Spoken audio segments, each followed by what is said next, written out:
আল্লাহ যাকে মাফ করতে চাইবেন তাকে একটা পর্দার আড়ালে নিয়ে যাবেন, জিজ্ঞেস করবেন, এই বান্দা এইসব কাজ করছো?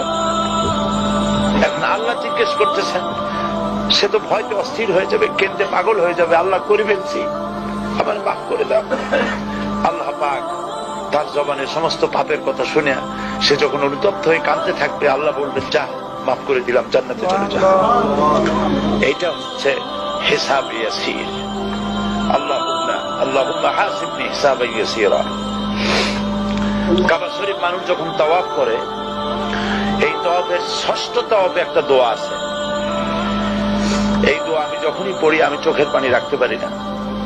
ষষ্ঠ চক্কর একটি দোয়া আছে, দোয়াটা হচ্ছে, আল্লাহুম্মা ইন্না আলাইয়া হুকুকান কাসীরান ফীমা বাইনি ওয়া বাইনাক